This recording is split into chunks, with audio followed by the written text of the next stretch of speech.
natal chart. There it is. So Phil, here, Phillip K Dick. This is his chart. And when I looked at his chart on Astro theme, okay, I could see that the true node was in the sign of Gemini. And then I went over to astro.com. They were using the mean node, and the mean node was in Taurus at 29 degrees. So it's a very specific kind of detail to his chart. And in this case, I believe the true node has the right equation here because of Phil's understanding of these twin or parallel realities that he talks about and writes about quite often in his work. So we have the true node in Gemini right here, and I think it's very instructive. And then the other thing that really blew me away about his chart was his conjunction of his sun with the galactic center. Now, in 1928, the galactic center was at 25 Sagittarius, and now it has moved to late 26 degrees Sagittarius over the course of this span of time. So, in a lot of ways, like Phil's life was not his own, right? And he's got Uranus on the ascendant, which is radical. It's it is really disruptive in a lot of ways. And he's getting some kind of consistent radio transmission or download from the galactic center in his chart. It's a very interesting chart. And from a kind of an astrological and literary perspective, it actually makes a lot of sense. I mean, we could probably spend more time on this, and here's the yin yang symbol right here, right in the sign of Cancer. And he has Mars in the sign of Cancer at 1 degree, and also born under the sign of Pluto in Cancer as well. So this yin yang symbol plays a pretty significant role. And I'm looking at this chart, and I think Phil would be a really hard person to live with. I'm sorry. I mean, this is look. He's got Mars and Pluto in the 4th, and you and I talked a little bit about this. This is not a chart that's built for monogamy. You know, he's got Moon and Venus in the 11th house and Aquarius and, squaring Jupiter, all these potentialities and the variety of relationship and very transpersonal in a lot of ways in the 11th house. So it's a very interesting chart. It is not a chart, I think, that is made for like day-to-day consumption.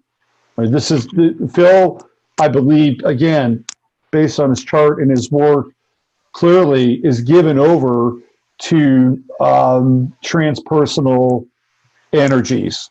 Like his life was not his own in some ways. Does that make any sense?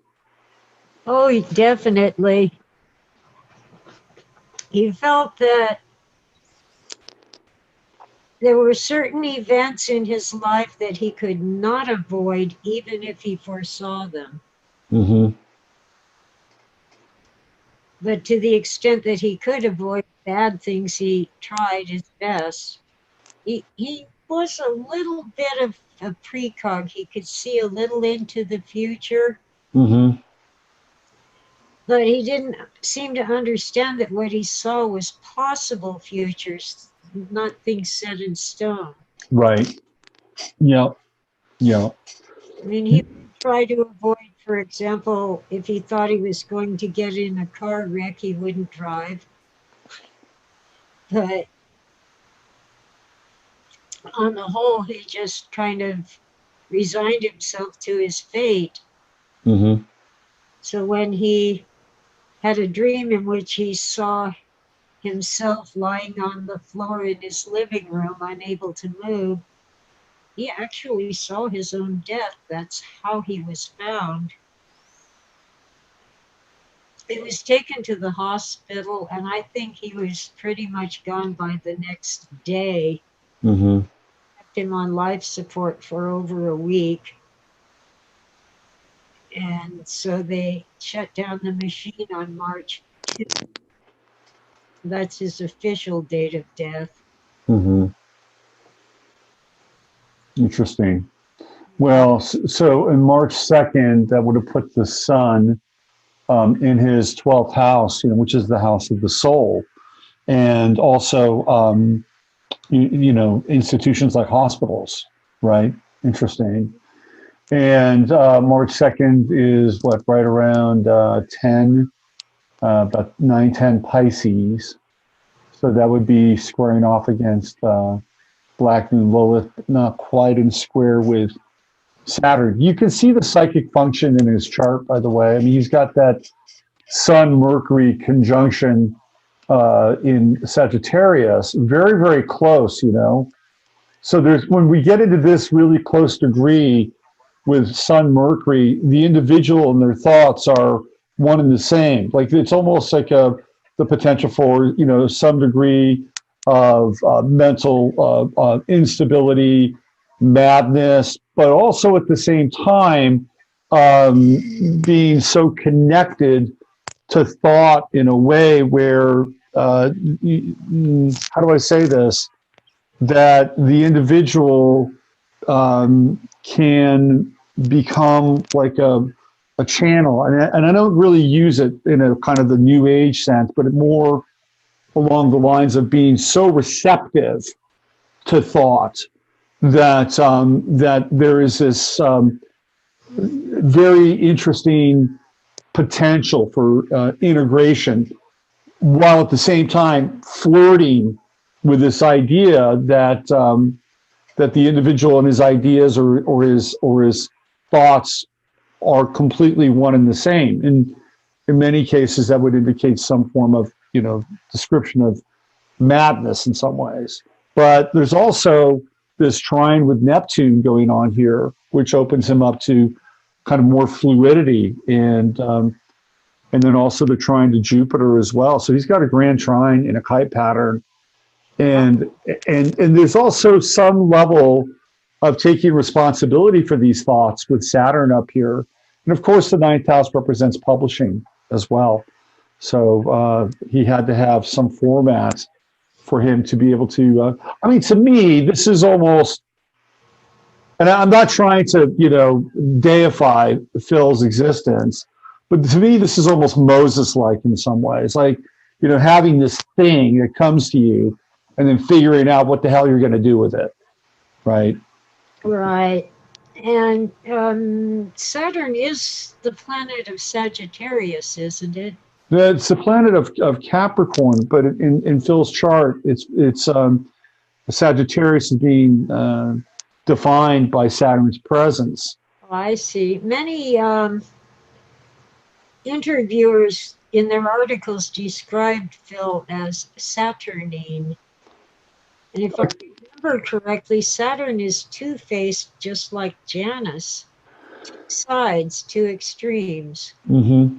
Yeah, there is the conjunction between the Sun and Saturn, which would also give Phil kind of a very Capricornian sort of slant. So Saturn does play a pretty significant role in his chart. And what's interesting is that if I were to throw some transits in here, which I will now, oh boy, we'll see that Jupiter is currently at 2 degrees, which means that it's conjunct Philip's midheaven, right?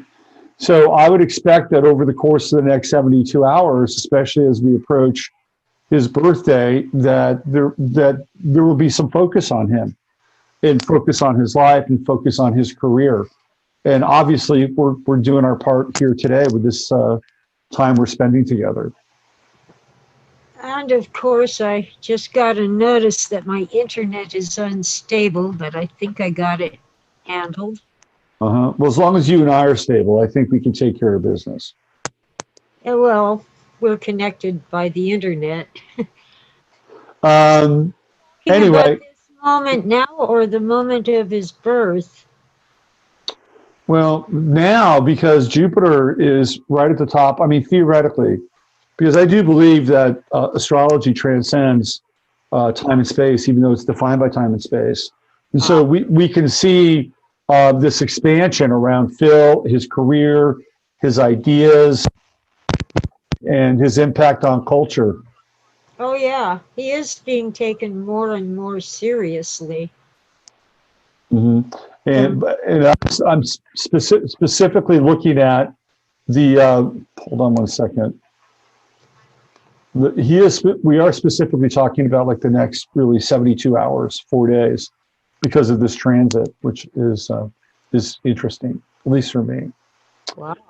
And what's your sign again? Your Sag rising and Sun in Gemini, Sag rising, Moon in Aquarius. mm-hmm.